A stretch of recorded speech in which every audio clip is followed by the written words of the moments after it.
Welcome back, everybody, to our podcast, Between the Hashmarks, where we'll discuss sports, a lot of sports, and a little bit of nothing. And this week, obviously, it's going to get juicy.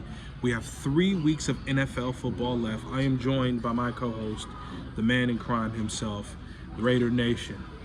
They did it, boy. Tyler Spurlock. I'm pretty sure during that game, a lot of people checked on you, make sure you were okay. Listen, boy, I was scratching head. I didn't know what was going on. Ain't no kind of like prime Tom Brady out there, huh? What even that? I mean, just every ball just bounced away every single time. It was good. If it was on the ground, it was in our hands. It was good. If it was in Jack Jones out there one-handed picks. that was timely. I mean, It was good. It was good. Yo, which, by the way, I'm sorry. That pick, I think that's like close to play of the year. I understand the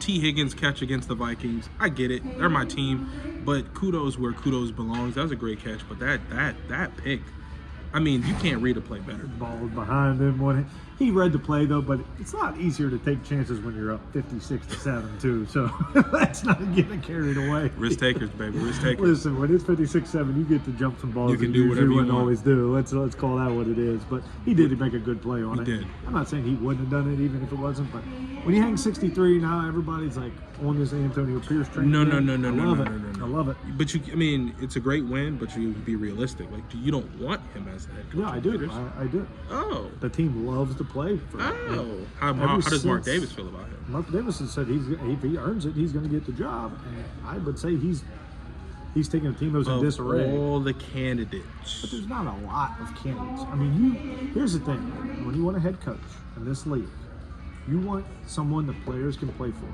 someone who has knowledge of the game. And he has both of them. And even Max Crosby has come out and said that I want to retain Pierce. Your star players are coming out. I want to retain Pierce. The fact that this man is ghost inhaling a cigar, y'all need to keep watch on him. I love that guy. It ain't about loving him. The fact that you're ghost inhaling a cigar, you know how hard that is? He's a man. He is, but they need to keep FBI watch on him. I think he's he came back from, he was a raging alcoholic. 100%. He beat all those demons, man. I know the odds. And he wasn't even expected to make college football, let alone the NFL. And now he's one of the best players in the NFL. They got to watch him, though. Keep an eye on him. I think he'll be okay. But let's go ahead and hit into the pertinent information. What's really important is the hometown team, the Jaguars. Oh, boy. Trevor Lawrence, 3 interceptions. Gotta get my collar right. I'm not gonna jump on the train where everybody's comparing. They're comparing him to Daniel Jones. They're saying, man, he can't. He isn't Daniel Jones. You watch them throw the football. It's a completely different concept. Well, I think in terms of stats, everybody wants to compare. But like I told you, stats are half the story. Of course, it's about performance as well. No doubt about it. Let's go playoff wins. Yeah, but I always talk about this too. Like, everyone is so enamored with stats because of fantasy football. Anyone, like the modern day fan don't even know like anything about the team. They just know that this guy. They just know the stats. They didn't watch the yards. game. Yeah, they didn't watch the game. And there is more to it than that. 100%. I mean, listen, the Jaguars were playing for AFC Championship last year. I don't think Daniel Jones was doing that. No, but he was in the playoffs. He was in the playoffs last year. You got to bring that up. Sorry, It was the 32nd ranked pass They D were in the not league. good. I agree. We were not good. We gifted him a $140 million contract. That's thanks to us looking like trash. And guess what? You still got Tommy DeVito balling. He was not balling in New Orleans. Doesn't matter. You know they trademarked that? They might have, but the Saints were doing it to him, knocking him the whole game. With 7 sacks later, he was not doing anything spectacular. Him and his team trademarked Tommy Cutlets. And I know because the Saints defense beat me in fantasy single-handedly with their 7 sacks, and I was doing this the whole game. But to the Jags, sorry. Yeah, no, I mean, maybe he didn't have 3 picks, but they didn't look good. They didn't look good. I'm wondering, and this is just me guessing. I don't know if that ankle is not bothering him still. And I know it doesn't look like it, but it does. It looks like his balls are sailing. And when you can't push off, it seems like you can't push off that ankle. That's what tends to happen. And his balls are sailing on it. It's different. Like when he throws a football, like his receiver, it's over the head. And it's like, I wonder if he's not getting that push off of that ankle like that he usually does. I'm wondering if it has just a little tenderness to it. That's well, when he entered practice the day after his injury, his throwing motion is exactly what you said. The back leg, he wasn't really getting much power off of. Now, maybe he might know within his game tricks to kind of duplicate the power, but the thing is, to play quarterback prolifically in this league, it's a textbook way to play it. You got to do it the right way. Yeah, I mean, there's a lot of mechanics to it, and that's. It doesn't look like to me that he's getting that push off, and maybe it's just a little slight. He's just slightly off, but like the ball is sailing on him, and that tends to be the miss when you can't push off that back foot. Yep. Well, and I don't know what you can contribute to him just dropping the ball. Well, that's just. I mean, Trevor played that. Don't get me wrong. I'm not making excuses for him. He did not play. He the did. game. But what I'm saying is like these are mental mistakes. They weren't like physical mistakes that he was making besides the sailing the football. He had a bad football game. Let's just call it what it is. He played bad. But Trevor, when you watch Trevor, you can see that he has the skill level. He has the talent. He knows how to win. Is he still elite? I think he's going to get elite. I never said he was elite to begin with. That's fair. I thought this was the year that he would take that elite step. That's what I thought too. And at the beginning, it seemed like over the last couple of weeks he hasn't. But what I'm seeing out of Trevor is like I said, ball sailing, and it's like mentally he's not there. And I don't know if it has something to do with that ankle or what, that it's just like causing other things. He suffered a high ankle sprain and played the following week. Probably he couldn't walk. Probably does. There has to be something Probably to it. Does. And when you get that ball and they complete that ball down with 11 seconds left. Now, I know everyone's saying spike the ball, spike the ball, spike the ball. I don't necessarily think you have to spike the ball. I think you have to throw it to the end zone. And when you can't throw you can't throw 1 yard out. Like, you can't do that. It's got to be an incomplete pass. It's got to be to the end zone. It's got to be a couple different things. I mean, that was a mental mistake. I'm with you. Yeah. You don't have to call it a timeout. But the little out. Well, they didn't have a timeout. They either going to be a spike. They didn't. They had to run back to the line. They had to run. It was either a spike, hit the end zone or spike. I personally do like the play call. It was aggressive, but that's what Doug Peterson is. He's right. aggressive. I don't like the play call, but I like them running a play because if you spike it there, you're only getting 2 plays, and then you got to kick a field goal. To whereas if you throw a ball to the end zone on a fade route, maybe Evan Ingram catches one, maybe Calvin Ridley catches one, and then you get down the end zone. If not, at least you still get 2 more plays. It probably would have been about 8 seconds left, and you can run 2 plays in 8 seconds. Yeah. I agree with you on that. That was a mental error on probably Trevor Lawrence's part. Yes. And Doug Peterson is an aggressive coach. There's no doubt. They knew he was going to do exactly what he did. And maybe he thought the defense would play for the inside throw in the end zone. So he wanted to throw it outside the sticks, which is fine. I'm okay with throwing outside the sticks. But I like the fade route idea. I think you have to get it to the end zone. It makes no sense. What are you going to do with a yard? You can't. There's nothing. Well, not only that, the route that he ran, it was impossible to score. Right, then that's what I'm saying. So, like, I don't mind you not spiking it, but you can't run a 1 yard out when you're going to waste more clock time and never get in the end zone that way. It makes no sense. Yeah. So that part. Tough week for the Jaguars. They hope to bounce back this week in Tampa. And just a lot of playoff implications right now. In really? All these football games. The Jags are now tied with. They have the lead because they have the tiebreakers, but they are 8-6 with the Texans. They are 8-6 with the Colts, and they're all tied for that division lead. And the Bucs are now tied with the Saints for the division lead. Come on. So we have a lot, and there's a lot of teams left in this playoff race that can still make it. I mean, it is wild. I think this is the most important 3 weeks of football in my life I've ever seen. That I've ever seen. I don't disagree. On the AFC side of things, like you said, you still got the Pittsburgh Steelers in the hunt. You still got the Bills in the hunt. Jacksonville Jaguars, you thought they might have been eyeing the number 1 seed. Now that is not a part of the plans. They just want to win the division and get into the playoffs, which, like he said, neck and neck.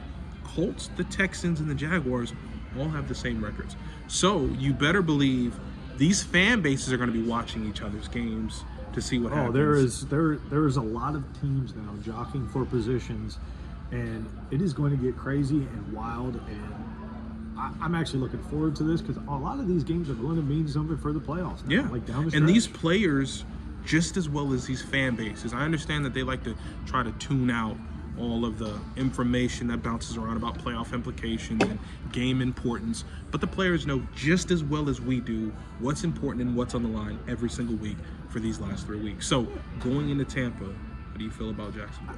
I mean, we've lost 3 in a row, and it's not like I said last week. I said it's like it's mental. It's not even physicality. I mean, I think they're missing Andre Sisco and Tyson Campbell in that secondary. 1, and they're definitely missing Christian Kirk in the offense. They're beat up 100%. But I'm going to tell you right now, Allen and Trayvon Walker were all over Lamar Jackson. Yeah, Trayvon Walker's doing the ceiling thing. It's starting to happen. And I think next year you're going to see not the full potential, but it's going to be on that upper echelon, that 80-90%, what you could possibly have.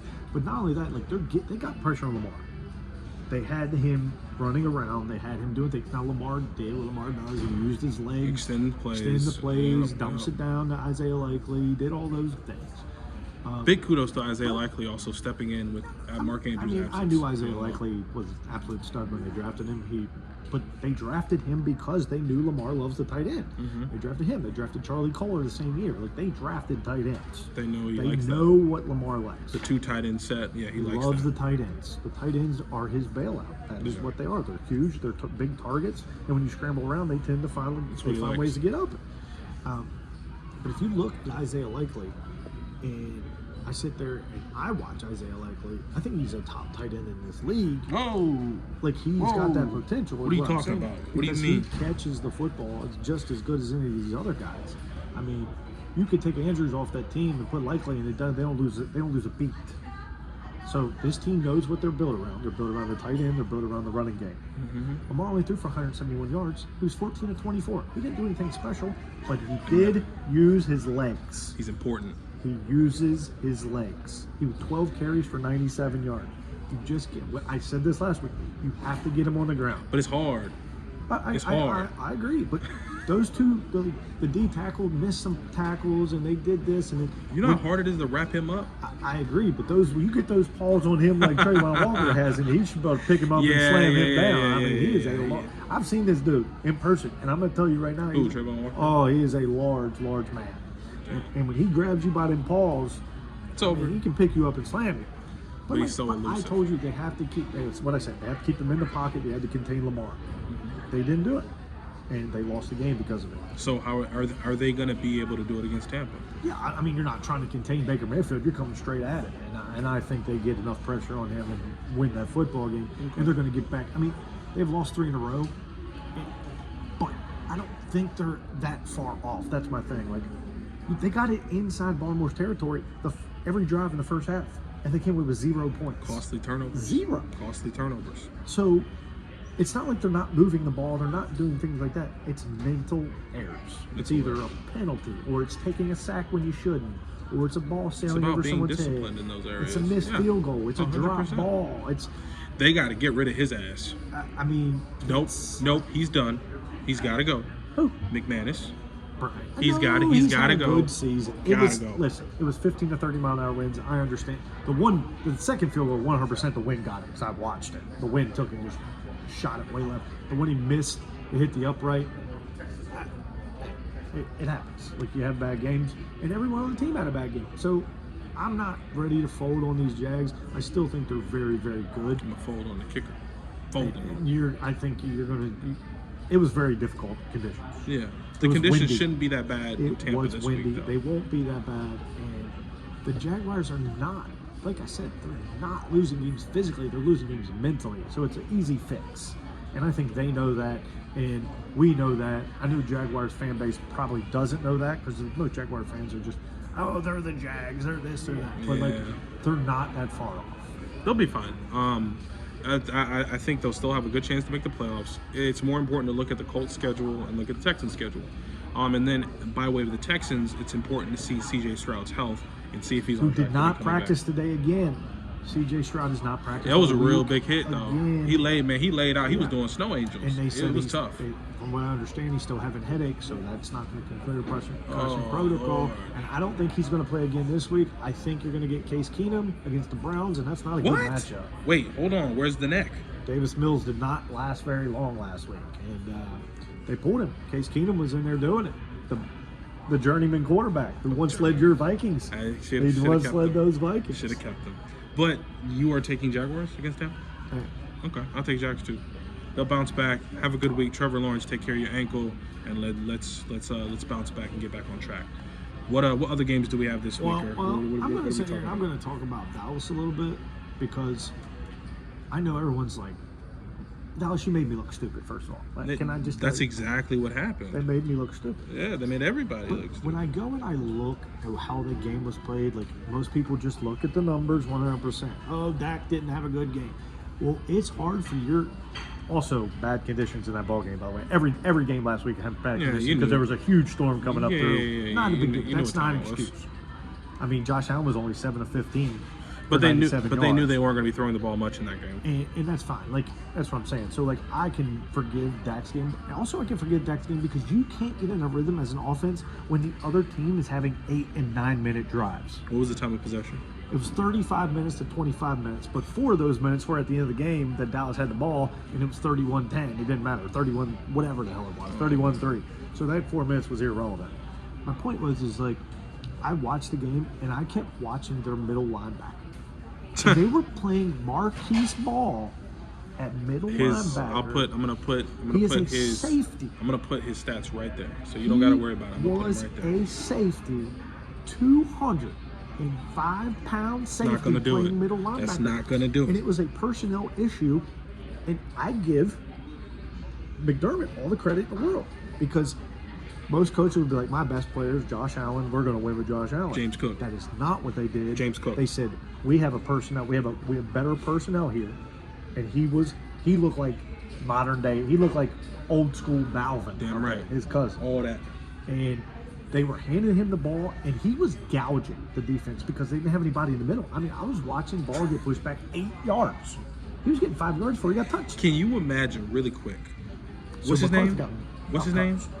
What's Marquise Ball? Can you imagine in his mind being a middle linebacker, 205 pounds? What, like the hell he was in? I mean, the center's bearing at him at 330, and he's just out there like, oh. And he knows he doesn't have the strength. No, sometimes what I always say. And he played the whole game? You could be the smartest and one of the. I mean, it was constant that he was in there in that situation, like constantly. It wasn't like cycling him out. I mean, it wasn't cycling like it for the most part. And they knew it. That's why they ran the ball 30 times. They ran it right at him. And they ran it up him. And the fact that they didn't make an adjustment. I mean, I don't give a damn. Like, there are some things in this life. Like, I understand the game of football. I know I don't have the 4.3 speed to be able to run and play football. This guy just has attributes that he can't control. No, he's 205 pounds. I'd have never put his ass. You setting that man up for failure. And they want to talk about how great Dan Quinn has been as a defensive coordinator. He has been. But watch him how do you not make that? How do you not make that adjustment? The adjustment was never made. Well, that was a. Blown off the ball. I don't know if it was an adjustment issue as much as what you said was a personnel issue. They literally didn't have anybody else. And you know, I agree, but you got to find something. Like, you might want to play an extra D tackle, whatever. You want to play 5-2? I don't give a damn. You got to find something. Completely switch the defensive scheme halfway through the game. I'm just saying, like, you can't just get blasted off the ball every fucking play. Yeah, you're right. I mean, I'm sorry. You got to do something. Like, guys, this is what we're gonna do. And have you ever watched Remember the Titans? They're in the state championship. These guys quarterback playing defense. They're playing DB. What are you doing? I mean, come on. It's a movie. What are you doing? But he made the adjustment. Yeah, that's the important part to understand. But also, Dallas has this year been terrible on the road. There's no doubt about that. They've been terrible on the road. They have road issues. Go ahead. No. You go ahead. Well, I was just gonna say that in terms of the result of the game, it makes a lot of people look like, man, they're really not the second best team in the NFL. But also, it seems like Buffalo's troubles are over. Because in a game where you couldn't throw the ball, where you might have had issues running the ball because you have Latavius Murray and you have James Cook, who hasn't really had his breakout game, this was his breakout game. Coming out party. How many rushing yards did he have? 179. And they ran the ball down their throat, and they didn't look back. They threw the ball 15 times. Now you know, in a situation where in any game of football, what is the first thing they say? Establish the run game. 100%. Now, if you can establish the run game with James Cook, open it up. Why is Baltimore 11-3? They run the football. Which I haven't checked on. Is their kid good? The rookie kid? I know he hyperextended his knee. Keith Mitchell is out for the season with an ACL. Justice Hill will now be taking over, and he's going to just fill right in the exact same way as Keith Mitchell. There isn't going to be a mishap there. It's one thing. Are you serious? Yeah. I didn't know that. He looked like he wasn't like distraught about it. You know, he understands it's football. Yeah, but he in such a small amount of time had such a big impact on that run game, man. He looked like he was going to be the future of that run. I mean, here's Baltimore's of a style. There's no like lead back in Baltimore. Oh, interchangeable parts, baby. Constant movement coming in and out for this situation. Now you lose one, another guy comes right in and fills the hole. And they learned that being tested last year when they lost 3 of their starting running backs. So they'll be fine. Just tough break for the kid, though. Just give it to Lamar and let him run around like a chicken with his head cut off. There you go. That's how you play football. Well, do you have anything else on that? I just think that Dallas really needs to have a good showing this week in Miami. And I think Dak needs to have a great showing in Miami this week. You cannot get run over by Mostert and A-Chain this week. You better figure it out. That's what they've been doing. And that's what I'm saying. This is not a good matchup for Dallas if you're not going to be able to stop the run. They drafted Mozzie Smith to be a run-stopping D tackle. He has been absolutely awful. Wow. I think he's the worst D tackle in PFF. Good Lord. At stopping the run. And that was the only reason they drafted him. I think they drafted him in the first round, if I'm not mistaken. It's not good. You draft him in the first round, you better be a damn good football player. Dallas, you got to clean it up, okay? You're going to have a Miami team that needs to establish their legitimacy in the league. Losing to the Tennessee Titans, everybody's like, listen, we understand that Miami has 10 wins, but do those 10 wins matter when you clean that regular season slate and you start the postseason, where you got to win or go home? Postseason, forget everything. Forget everything. And they're looking to establish their legitimacy 3 weeks out of the postseason to say, listen, we're a real football team. We can beat teams that are above 500. We're going to show you. And like I said, on the opposite end of that spectrum, you have Dallas that took a really bad loss. Defense got manhandled. Micah Parsons, you're not really sure if his knee is hurting. He did take a small hit to his knee in the game, walking a little gingerly on it. Injuries that are on the injury report and injuries that don't make it are going to be really important in this game. Oh, 100%. I mean, Dallas has got to, you can't get run over. So you have to make them throw the football. And Tyreek Hill probably going to play this week. Is he? Most likely. I mean, if I had to guess, he almost went last week. So my guess is he's probably going to go this week. He got some off the field issues. He hasn't practiced yet, or he's got a lot of babies. I don't think that's really an issue when you make millions of dollars. You just kind of hand the money over to him. A little promiscuity. But yeah, I think he'll be ready to go. He was questionable last week. He was a late game scratch. It wasn't sure if he was going to go. And I don't think they realized they didn't really need him against the Jets. Shutout. They just didn't. They pitched a shutout. They pitched it exactly. They'll definitely need him this week. They will need him against the Jets. Deron Bland, Stephon Gilmore on the other side. Still a great defense.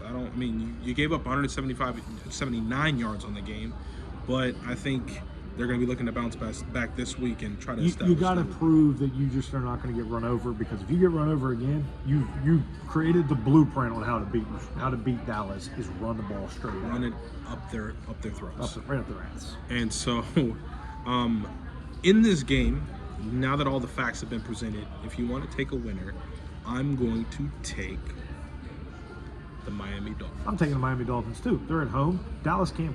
Prove to me you can win on the road. Prove to me that you can beat a team on the road. And until you do, I thought you made me a believer over those last couple of weeks. I said they have figured it out. 6 weeks of good football.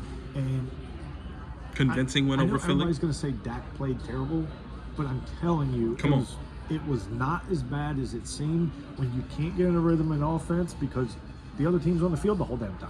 Yeah. It's hard to find a rhythm when you're sitting on the bench for 10 minutes of a second quarter. You can't do nothing. You can't do anything. And that's why running the football is so important. Very important.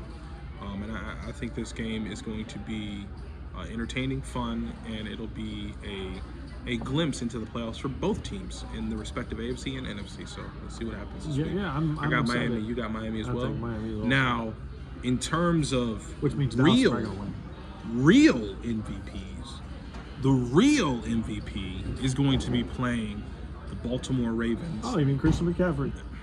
I don't. I mean Brock. Put my foot in it. Purdy. That's what I mean. Statistical God. Oh, you're the fantasy guy. It's not even the fan. Listen, hey, I can play devil's advocate all day long, okay? Leading the league in touchdown passes, 32nd in pass attempts. We can go at it all day long. It doesn't change the fact he's the most valuable player to his team. Debo Samuel, Christian McCaffrey, they cannot play quarterback. I'll tell you this. George Kittle even came out and said that Christian McCaffrey is the most valuable player on his own. Nope, can't do it. Even Brock Purdy said it. Kittle. Purdy said it too. Kyle Shanahan said He doesn't play quarterback. It is a historically quarterback-driven award. Let's go. When was the last time a running back got it? Adrian Peterson. Thank you. Okay, that's fine. He's having an Adrian Peterson type year. He's got 1,300 yards rushing. It's not even close. Listen, 1,300 yards rushing. He's got 57 catches for 700 yards. And he's got 19 total touchdowns with 3 games to go. We could easily see a 1,500-yard guy and a 1,000-yard receiver. He's gonna need to hit both. He might. He's gonna need to hit both. I mean, I'm gonna need 25 total touchdowns, and then he's knocking at the door. The only thing that I can fight back here and say for Brock Purdy, I think if McCaffrey wasn't there, I think you could plug Jordan Mason in there, and he would do very similar running the ball. Because Jordan Mason is no joke. People don't know who he is, and I wish he's an absolute. He was undrafted rookie, but I'm going to tell you right now, they love this kid. Where is he at now? He's the second string behind. Oh, really? McCaffrey. They love him. They think good. Anytime he touches the ball, he's a bulldozer. He looks like Isaiah Pacheco out there. Oh, damn. You running the ball that hard? They have a guy if McCaffrey goes down. So I do think that even if McCaffrey were to go down, I still think you could plug someone in there. Now, I don't think that you can plug Darnold in Purdy's position and he can put up the same numbers. And he did. But he came in. What he looked like. Well, he didn't get enough reps. Come on. Listen, hey, we all control our own Tom Brady was destiny. 1 of 3 to start his career. 1 of 3 for 6 yards. This ain't the beginning of Sam Darnold's career. This is the end. Oh, I don't disagree, but like when you put him in a San Francisco situation, I bet he has the best numbers of his career. Here we go with that plug and play shit. It ain't shit. It's real. San Francisco 49er fans, I want you to hear me. I want you to listen to this. Turn the volume all the way up. Brock Purdy is an elite quarterback at his position this year. That's just the truth. That's the truth. 500 receivers. That's the truth. He's been putting it on him. Listen, Debo Samuel and Christian McCaffrey cannot play quarterback. It's a quarterback award. That's just it. He's going to win the MVP. When they were when they had injuries, Purdy didn't have good numbers. I watched that Minnesota game. You damn right he didn't have good numbers. 3 games in a row. He didn't look terrible, but his numbers are undeniable. 29 touchdowns. Oh, listen, I'm not taking anything away from him. There's your MVP, man. And the plug and play shit, because that's what it is. Listen up, San Francisco. You can't just take Purdy out of that and plug in another quarterback in the same success. No, we're not doing that today. No, sir. Where is he at now? Huh? Well, I knew he was a bum. I knew when we got him he was straight a bum. bum. I said he was a bum. Straight bum. And everyone said, Jimmy's a winner. No. I said, Jimmy's a loser and a winner on a good team. No, he can't. And Aiden O'Connell got his job. There's no way Brock Purdy, give him his flowers. That's your NFL MVP. That's my rant. It's over with. It's done with. Crown him. Put it on. How do you do it? Put it on Purdy. That's just it. And then Purdy's going to take it off, put it around McCaffrey. And then guess what? And then guess what? Whoever votes it is going to say, here, Purdy, you take it. I'll tell you this. I'm sick of seeing a quarterback win it. I want McCaffrey. Never going to happen. All right. I disagree. Never going to happen. I disagree. It won't happen this year. We can put a stake on it. I don't know. You're going to get the best of it. I'm just telling you, he's a favorite, and there's a reason for it. And I'm not gonna take nothing away from CMC. I'm not gonna do it, but it just ain't gonna happen. MVP is a little man named Brock Purdy. It's just gonna happen. McCaffrey's a little man too. He's 5'11", 205. But with that, him being the MVP so of we're the both 49ers, saying it's definitely gonna be someone on the Niners. So yeah. Not only that, I think the Niners are gonna win this game. That's the important part. That's the pick of the week, right? Baltimore against the 49ers. I don't think there's a shot. I think the Niners win, and it's not even close. Yup. I don't think Lamar's little antics against Bosa, Young, Bjorn Warner, Greenlaw. It's not gonna happen. It ain't gonna happen. No. Bosa gets you by the paws. So he gone. Rick Armstead, Nick Bosa, Chase Young, Fred Warner. It's not going to happen. I go through the Niners roster, and I count 16 guys that could make a Pro Bowl. Oh yeah, nah. They said it's crazy. They said the numbers are wild. Like it's almost like an all-star. Numbers are wild. An all-star. It is, which is why I'm not going to take anything away from the Ravens. I agree. On paper, they apparently have the #1 defense in the league. I don't agree with it. That's what the stats say. And that's what I'm saying. Like the Jags got it inside their territory every single time in the first half. And they got 0 points. So like, you know, stats are skewed in certain different ways. We all know that. Like, I bring this up all the time, but fantasy is different than what real life. Watch the football's all game. about. Watch the gotta game. and It's understand. easy to regurgitate stats, but if you don't watch the game to see how, hey, maybe the guy threw it 15 times, but those 15 passes, completed 15 passes, but those 15 passes were amazing, right? Like, you got to watch the game. There's throwaways, people threw the ball away. You got to watch the game. You got to watch the game. I take Baltimore, I take the 49ers to smoke Baltimore. Yeah, I'm taking them at least by 14. 2 tutties. Wow. 2 tutties. 2 of them? Yeah, I just don't think that. I don't know if it'll be a 2-score game. I don't think Baltimore has the personnel to compete with that team personally. But then again, no one does. Yeah. Every single time they've embarrassed. I mean, at full strength, I'll say that much. Yeah, of course. At full strength. But that could be said about any team. At full strength. Barring injuries, the Niners are not losing any. They're on a crash course for whoever wins the AFC. Yeah, they're not dropping any games. So we're gonna both take the 49ers with the MVP Brock Purdy. Who's next up in the picks? Who do we got this week in terms of games? Let's go ahead and just go ahead and break down these Eagles games. I know we're not going to, but the Eagles blew another game. Well, let's just do Eagles Giants. Why not? We'll do Eagles Giants after that. I mean, the Eagles are gonna. I think the Eagles are gonna win the game. They're 13. I mean, DeVito. Listen. It don't matter what happened in the Saints game. Every week is fluid. New week. Here's what I'm annoyed with the Eagles. Is they're lost. Like the whole team's lost. Like they can't figure anything out. AJ Brown looks mad every time. He looks mad. Like even when he catches the ball, he looks mad. Yeah. Like he does. Like last year, he'd catch foot. Last year, he was the happiest dude on earth, and like he was very happy when him and Hurts were joking, and now it looks like everyone's mad at each other. Well, no one's happy. They have every right to be upset. I have 2 people that I want to blame. And it just so happens to be the offensive coordinator and the defensive coordinator. The OC. Well, they moved Patricia to defensive coordinator now. They switched out defensive coordinators going into last game. Oh, they did. They moved Matt Patricia down and made him the D coordinator. Well, by technicality, he wasn't the D coordinator by definition, but he was calling the plays on the sidelines, and so Desai wasn't even doing nothing. He wasn't the D coordinator. How about that? Oh, damn. So it don't matter that's just for like shits and giggles that they moved him up. It don't matter. He been doing it the whole time. I mean, what I'm saying is that he stopped calling the defensive plays. Matt Patricia called the defensive plays. Oh, and they still trash. They're missing Darius Slay big time. Well, I mean, they just lost him last game. But my point is like, it's not even just him.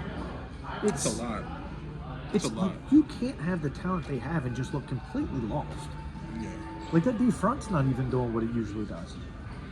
Like I feel like they're getting gouged. They got gouged by Kenneth Walker, and they had Jalen Carter in the middle, and they had Brandon Graham, and they have all these Fletcher Cox. They have all these studs up in front that they can rotate in and out. And they have the perfect balance of young and veteran players. And we've talked about this defensive line all year long. And in a game that seemed completely winnable. It was over. The Seahawks had to go 92 yards. And they give up his Jackson Smith-Njigba touchdown right at the end of the game. And if you watch it, which if you're a fan of football, watch it. It doesn't matter, Eagles, Seahawks, you're mad or not. Who cares? And you let Drew Lock do that too. Go watch Drew Lock's breakdown on that last play. He said it. He said, man, I feel like they're going to play soft man coverage. He said, when I saw it, I told Jackson. So it's very predictable. And he said in the huddle, he said, if they play you in man, I'm going to throw you the ball. Yeah, and that's, I mean, that happens all the time in the huddles, and they, you know, when they're in the huddle, they're like, if you're hey, in man coverage, if you're in man coverage, bud, back off. That's another important thing. You played a little too tight. Everyone has to be on the same page. So as a receiver, you have to understand what your quarterback's trying to do. And as a quarterback, you're trying to understand what your receiver's trying to do. So, like, you're all both trying to read the defense. So, like he said, like, if he's in man, we're going to throw you this rock. If he's in zone, I want you to set in this hole instead of completing your route. Like, they have to understand, and you have to get on the same pages as these other guys. And that is the most important thing. And their timing, the Eagles' timing, is nowhere to be found. Yeah. Like, I mean, it looks Hurts looks like he's never thrown a football before. Yeah. Hurts is out there, and like I said, this play, I broke this play down. Like, the play where they're coming on a zero blitz, and you know they're coming on a zero blitz. And there's a corner who's obviously playing man, trying to find Devonta Smith.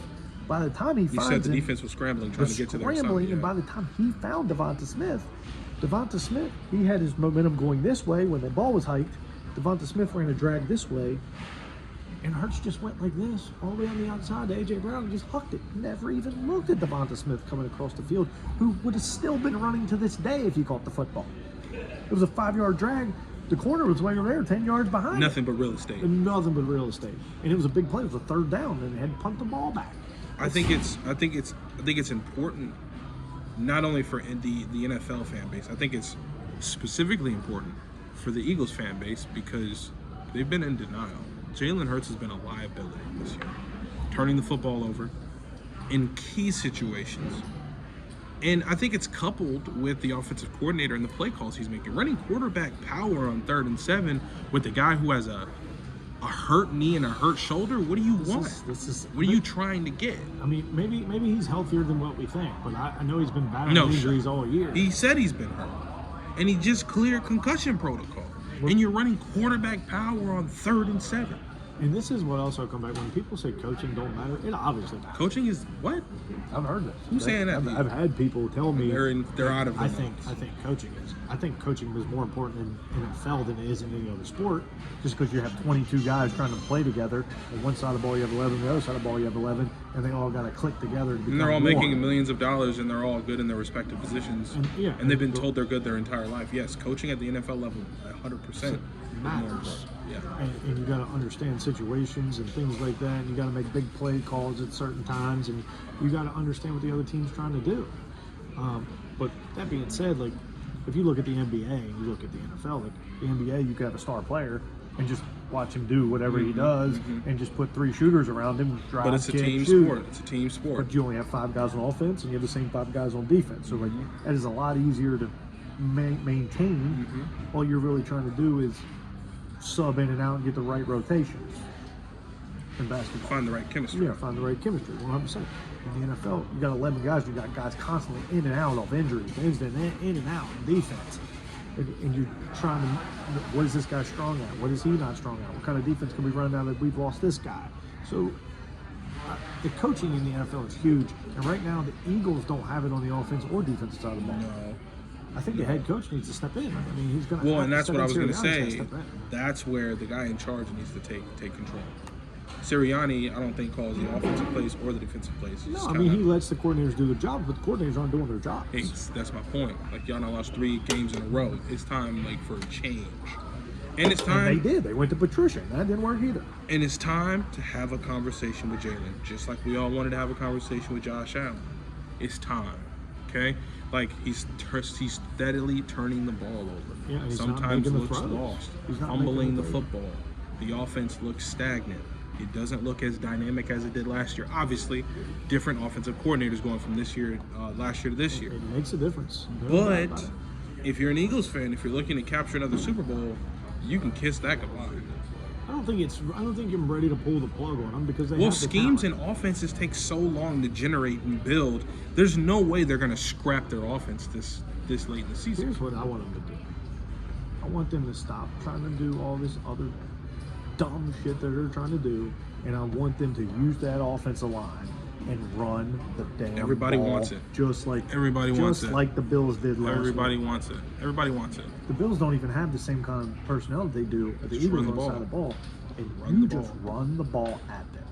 And I've seen Swift, and he gets some gouges at times, and you just got to stick to it. This is also the longest streak or the longest stretch in DeAndre Swift's career of his health being in tip-top shape. And I'm sure that has a lot to do with why he's not getting the ball as much, because obviously he's had health issues. But my point is now is the time of the year where you're going to have to run him. And fuck it. Get a two-headed monster going with him and Kenneth Gainwell, but run the ball. And in a situation where you're down points, which in this game they were never down, like they were, well, not never down, but they kind of always had control of the game. Yeah, it was in control. Run the football. Run it. They won every statistical category except the score. And you lost to Drew Lock. Yeah, I mean, and Drew Lock, don't get me wrong, Drew Lock's grown up a lot. I've seen it personally. But and he can also recite Drew Lock Young should Jeezy. Not be betting the Eagles. No. Not with. This man hasn't won a football game since 2020. Well, yeah, I mean, it's starting. You're right, but I mean, to be fair, he hasn't really started that either. Let's call that. But that's my point. Is that's why he ain't starting, because he's not that elite of a talent to be a starter in this league. Coaching, Pete Carroll, 70 years old with the hands on his knees. He made Russell Wilson a hands superstar. on the knees. He's made Geno Smith career revamped, and now he's making Drew Lock a football player. So Pete Carroll knows his guys, and that's super important. 70 years old out there, still getting it.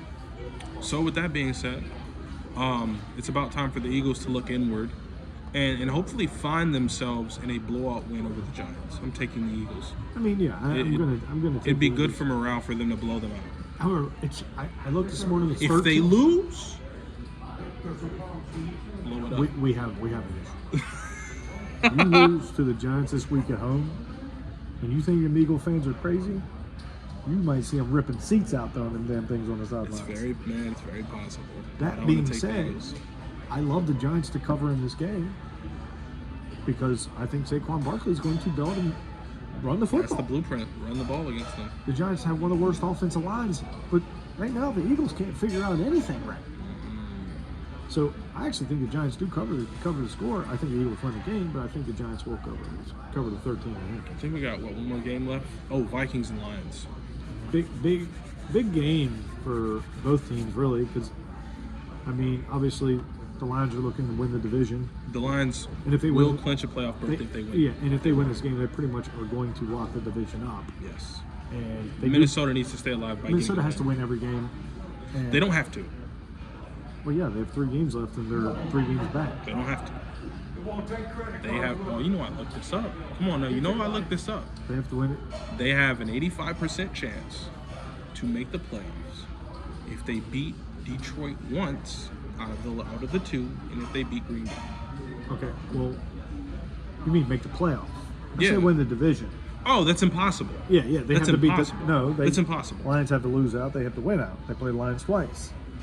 They would have the tiebreaker over the Lions. But let's face it. I'm not gonna get excited. Yeah, I'm not gonna get excited. That's not happening. I ain't even think about that yet. That's down the road. Yeah, we'll get there when we get there. They play each other twice. My point is we'll get there when we get there. They still the spreads 2.5. Yeah, I mean, so obviously when we look at this game, like we're thinking Nick Mullins, oh, he's not that good, but Nick Mullins managed the game against the Bengals very well, and they should have won the football game. Which is a perfect time to bring up Cam Newton. Oh, I feel like Cam Newton. Listen, stop it. I feel like Cam Newton's analysis, categorically, the way he breaks down quarterbacks, game changers, and game managers. He's completely off base with that, but that's fine. But I feel like he's right. Like, you could break quarterbacks down. If you want to call that, you can call Lamar Jackson a game manager with legs. That's all he does. That's fine. Right. But he didn't mention him in that category. There's a lot to delve into with Cam. I'm gonna just pick that. I'm picking that. I'm gonna pick that out and drop it. Game manager and game changer. There's nothing wrong with game manager. Nick Mullins is an expert game manager. And there's nothing wrong with that. No. As long as you have a team around you that you can win with, you can weapons and talent, you can manage it. I mean, what is it? What is considered a game changer? Patrick Mahomes? Yes. I mean, Josh even Allen. He's not changing games. Josh Allen. Josh Allen's been changing games with his legs. Resume. Patrick Mahomes is a game changer. Resume. Josh Allen's a game changer. Resume. Joe Burrow's a game changer. Yeah, I agree. And all those guys are game changers. Nick Mullins, game manager. Of course, 100%. Which you're hoping, right? With like a Detroit. He was a third-string quarterback. Of course, he's a game manager. You're hoping with a Lions team that has shown vulnerabilities that you can pick at those vulnerabilities. The Vikings have struggled to have a run game all year long. Ty Chandler broke 100 yards for the first time since Dalvin Cook. You know what's crazy? Is I've been waiting for him to get his chance. You don't understand how long I've been waiting for him to get his chance. I know what Ty Chandler to do. I watched him at Tennessee numerous years, and I was waiting for him to get this opportunity over Madison. Man had 150 yards rushing. The problem with it is you play 17 ball games, and I don't know if he's big enough to take a 24 carry. We about to find out. Well, I think Madison's returning this week. No, he's not. No. He's healthy. He ain't gonna be running the ball. He's gonna get the run. Stop. They're going to make a two-headed monster just like they always have. That's not what O'Connell said. O'Connell said we're looking to get him more of a premier role. Okay. Well, and if there's one guy that I can believe is him and McVay, because he came from the McVay, and McVay's running the hell out of Kyron Williams right now. He's giving Kyron Williams the ball and saying, "Go score." Well, that's the thing. If we can establish a run game with T.J. Hawkinson, tight end we have Justin Jefferson, who feels amazing. Quoting him. You got Jordan Addison, who will win Rookie of the Year. Well, you honestly, the Vikings moving forward need to be able to run the ball, because you can't put it in Nick Mullins' hands and say throw 45 times, because that ain't going to win. It's not going to happen. So you need to have that play action game. You need to have that to show that you can run the ball. It gives Nick Mullins more time by doing the play action and freezing those linebackers and freezing the D tackles and things like that, which help him find open guys. So like, O'Connell understands that. He's a smart guy. He's a real smart guy. Very good head coach. He understands that. Like, when you get the play action, it helps guys like Mullins. It buys them more time. It lets receivers get down the field more. It does a lot of different things for you, and that's what game managers need, is a good run game to be play action. Only thing is with Ty Chandler is he needs to learn how to pick up those stunts a little bit better. And that's another reason why some running backs don't get on the field, is because you got to be able to block. Got to be able to block. And honestly, this is what annoys me about their contracts not getting paid, is because they have to be runners, blockers, and receivers. So really, they should be getting paid. But that's for a different day. That's for a different day. But I agree with you. But in this game, by the way, PFF, apparently we have the highest rated offensive line in the league. Yeah, they must be smoking. Crack must be good. I mean, sometimes numbers and PFFs and you got to use it loosely. Exactly, you got to use it loosely, because what I see in the game, but then what I look at with PFF, I'm like, this don't make no sense. Well, and that's what I'm saying. Analytics, and somehow, like, I agree. A computer only knows so much. I agree. Long story short, Minnesota Vikings taking down Detroit. I've had a lot of. I think that Minnesota is going to win I think they're going to split. So I think that's okay if we split. I'm cool with that. I think they're going to split. I think they're going to win this week, and then I think they're going to lose at Detroit. I think that's just my opinion. I'm cool with that. Cool with that. One game at a time, the game in front of us. I'm not going to worry about Green Bay or Detroit rematch. I mean, if you go look at these playoff standings, they're right in the thick of it. I mean, it's so close. We need the Rams to lose this week. You need the Rams to lose. The Saints and the Bucks are really. We need the Rams to lose tonight. Excuse me. The Rams and the Saints are not the Rams and the Saints. The Saints and the Bucks are good. Basically, because the Falcons are pretty much out there. Yeah, they trash. I mean, they're down a game to both of these teams. They're trash. The Bucks and the Saints don't have to play each other. I'm not saying that Falcons are out of it, but like, they're definitely lower on. They're definitely not in it. Yeah, they're definitely not in it. What's crazy about this? This is what's blowing my mind. Is we were talking about the team in this conference shouldn't even deserve a playoff berth.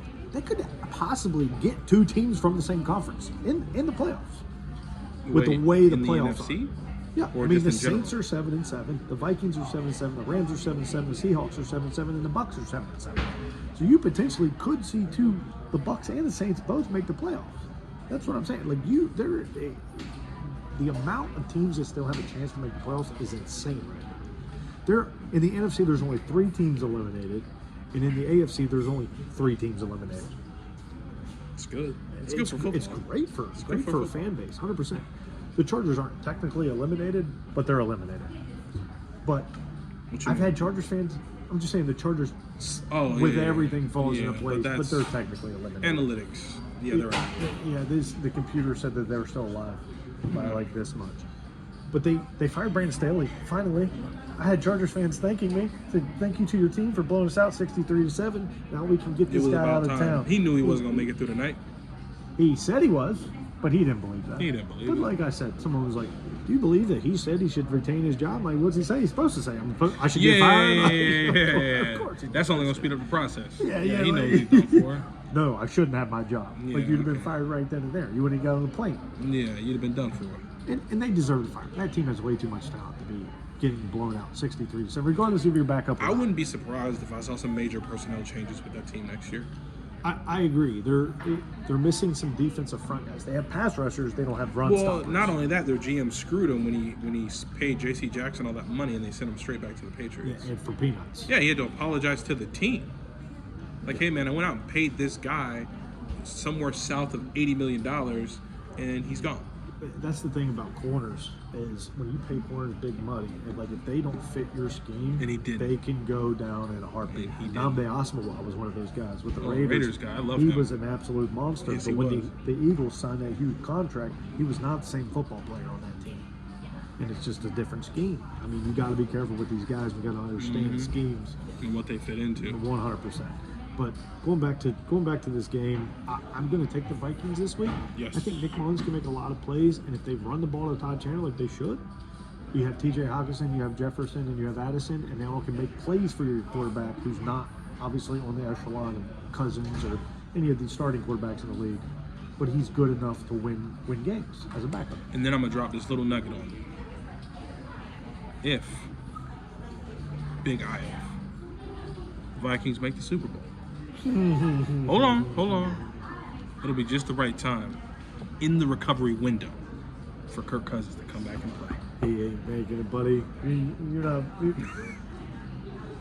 I love you. Hold out hope. You sound like a Raider fan. Hey, listen, the wifey said it. She said, listen, the recovery window would be him within that Super Bowl weekend. That's fine, except that ain't happening because you have to beat the Niners, and the Niners aren't getting beat. We beat him once. That's fine. But this is going to lead right into it's going to lead right into my power rankings right now for the top 5 teams in the NFL. Oh boy. You told me this was supposed to be are fun. going to be shocked at my number 5 football team. My number 5 football team is the San Francisco 49ers. And you ask, how in the hell can they be number 5? I know you're looking at me like I'm insane. They have Purdy. They have Chase Young. They have You better all choose these your words guys. wisely. Buddy. Listen, they have all these guys. I'm listening. But they're not as good as the number 4 football team. The number 4 football team is the San Francisco 49ers. The number 3 team is the San Francisco 49ers because no one's beating that team. They're number 2, they're number 1, they're number 2, number 3, They're number all 4, number 5. five. There is no one else on that Doesn't echelon. matter. They're the top 5 teams. Every single one of those Niners teams. They're the only team that's worth a shit. You had me. You had me in the first half. You were questioning my. You had me in the first half because I was like, there's no way unless you The go. Niners are 1, they're 2, they're 3, they're 4, they're 5. You there was must no other you team. must had the mean machines at number 4 because there was no way. There's no way on God's green earth you had 4 teams. They that were are the better than- mean machine. They are. He said that's how a white man runs a football. That makes me laugh all the time. Man, that's going to be a good reel. That makes me laugh. McCaffrey and then bring him in. Yeah, that's a good one. I like it. But I mean, for my 5 teams of the week, I mean, first of all, I will agree with your list. Your list is fluid, okay? When you're thinking about top 5 teams, you're willing to put all top 5 teams in the playoffs and possible Super Bowl contenders. Yeah. Well, what's important about your list is nobody's beating any of those 5 teams. So it doesn't matter, right? Like, okay, like let's say you're gonna put the Cowboys or the Eagles in that top 5. Doesn't matter. I lost to the 49ers. The thing is when you go look, you're like, you don't know who's good. Only team I know is good is the 49ers because everyone else, every time I think they're good, Disappoints you. they disappoint the next week, every single week. And it's not even like they're getting loose in short games. They're getting blown out or 31-10. they're losing to a terrible football team. We had Dallas at number 2, baby. And then they got Smoked. blasted. I mean, you just Literally can't- You dead. just cannot go in there. Well, not only that, if you have a team that is so top rated, you can't have that many inconsistencies. That doesn't work for you. And that's also another thing. Like the Niners have no weakness. There is no weakness on the football team. The only weakness is everybody else's weakness, injury. Yeah, and that's the one that you can't predict or anything like that. But when you look at that roster and the way it's filled out, there's just it might be one of the best teams I've ever seen assembled, player for talent wise. Well, and it's and the best part about the San Francisco 49ers, this wasn't built overnight.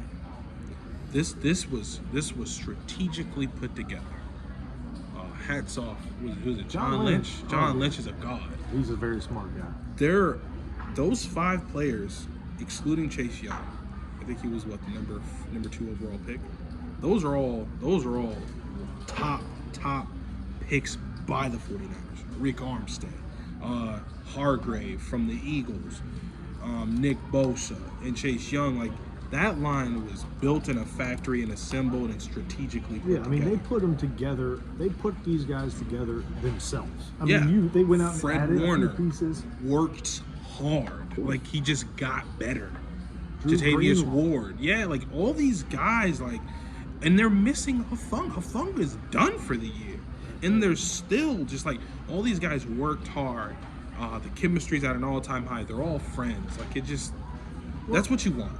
I mean, they have, like, even on their backups, like Javon Kinlaw is another guy you just rotate in, and he was a first round pick. Like, these guys are just constant, and they just keep rotating, and they just never ever they develop them well. They add good pieces in the offseason, and they don't go out. But the one thing that helps them do all this, there's one thing, and this is the new way to win in the NFL, is you find yourself a rookie quarterback for peanuts, $894,000 you're paying Brock Purdy, and you just build around him and just watch it where it lays. And, well, I don't think every team has a Kyle Shanahan either. Well, I mean, don't get me wrong, he's one of the best coaches in the league. He always has been. He's a quarterback whisperer. He is. And he tells Brock Purdy, go out there, don't be flashy, do your job, come back to the sideline, and that's it. He don't ever go crazy. He don't ever say nothing crazy to the media. And that's what I'm saying. Purdy is he's got a very good mental game also. Like, he just goes out, he does his job, and he doesnn't expect anything. And you don't hear anything about him. Like, you don't come on ESPN saying all this other blah, blah, blah, blah. He does his interview, and that's it. And here's the best part. This is the best part, Tyler. This man could very well win a Super Bowl. And then just in thin air. Yeah, but I mean, because he's probably not going to get a big contract. He's going to get a contract. To go where? The Niners are going to pay him. To stay? Okay. The Niners are going to pay him. Okay. They know what their window is with all these guys they have on their team, with Trent Williams and all these big contracts they have. They know they can't keep them all, but they know they probably have a 2-year window to where they can pay them the way they want to.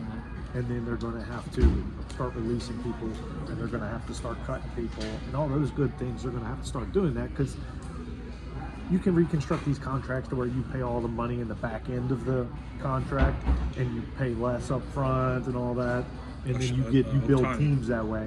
Otani, he's getting like $2 million for like 5 years, and he gets $60 for the next 5 years. Yeah, nothing wrong with that. So, like, that's how you build contracts, and that's how you win. Like, that's how you can create super franchises for 3 or 4 years, and then you got to kind of rebuild and find guys in the draft. Which by far one of the best trade acquisitions in NFL history, Christian McCaffrey.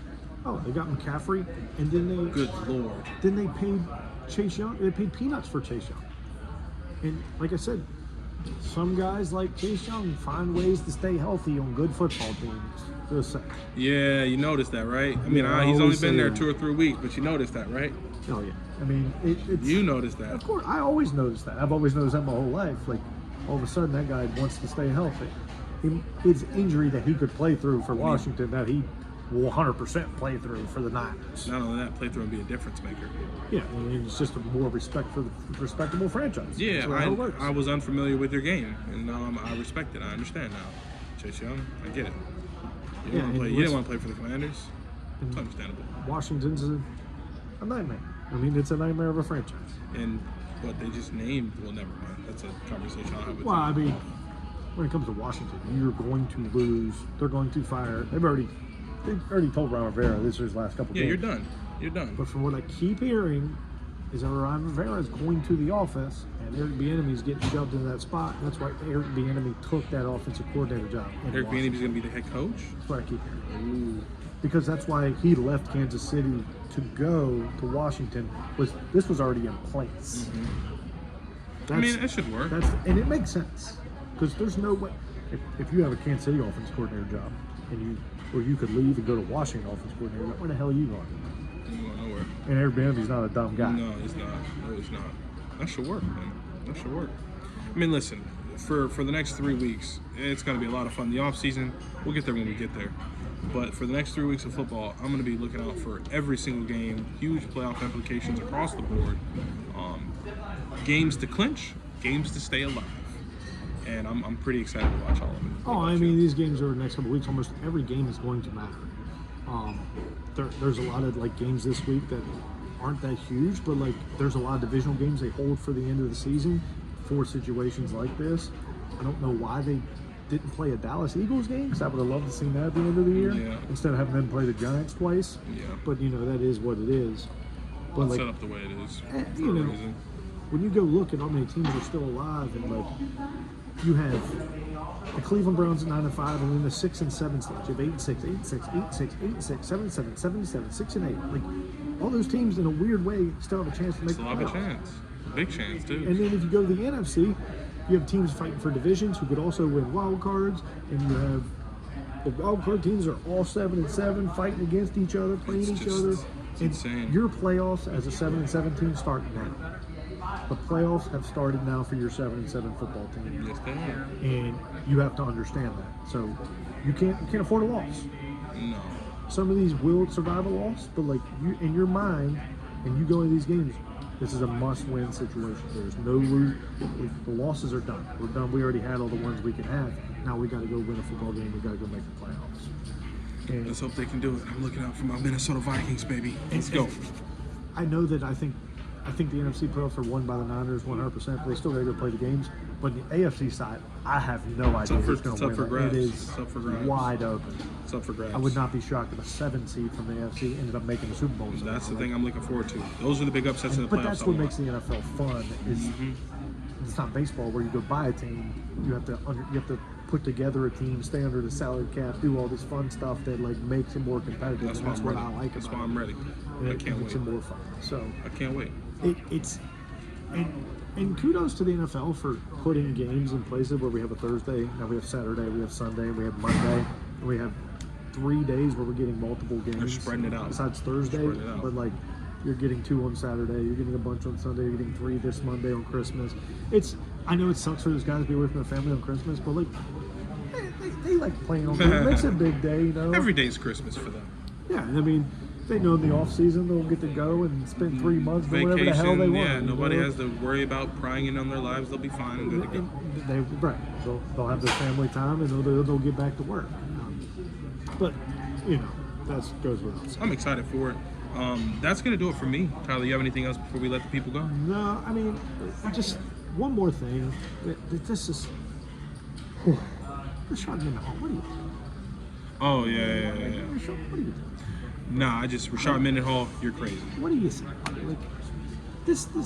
First of all, just because somebody is white and black has no desire of what they know about the sport of football. Well, here, this is what I will say. Rashad Mendenhall, a white man made you fumble. I mean, it doesn't. If you want to build that team, a white man made you fumble. Why are we still on a race situation? Because he's crazy, man. He's crazy. I'm sorry, like. We're getting past this. Like, don't bring this shit up again. This shit is we've moved past this, and we're all coming together. We're not fighting for civil rights. We're actually having a great time out here. Yeah, right. I don't care to go back. No offense, Mendenhall, but both teams would be very good. Yeah. I mean, honestly, you might be onto something. It could be very entertaining. I don't know, but it wouldn't be because of that. I think he learned from this, which his post on Twitter had 80 million impressions. 80 million. What I think he's trying to say is, like, he's sick of the Joe Bucks of the world. Like, the Joe Buck. We'll be a man. Go tell Joe Buck you sick of his ass. Don't say no white versus black team. Right, tell him you sick of him. I'm sick of these mediocre white football players telling people how to play football. He wasn't good. I know. He said, I'm better than your GOAT, which... That's a lie. It's a lie. It's a lie. But once again, just leave the race out of the game. It has nothing to do. These guys, everybody's a brother. Everyone's cool. Everyone's chill. Yeah, but how dare he say I'm better? Like, what? You've done lost your mind. White man made you fumble. There's something in the water in Pittsburgh, and I don't know what the hell it is. Yeah, Rashad Mendenhall. Mendenhall, AB, they're all losing their damn minds. It's all drugs. maybe he just wanted to be relevant again and get noticed. Yeah, well, he did his job, and now you go right back into hiding, buddy, because that was a terrible take. That was a terrible take. I don't care to have an all-white versus black team.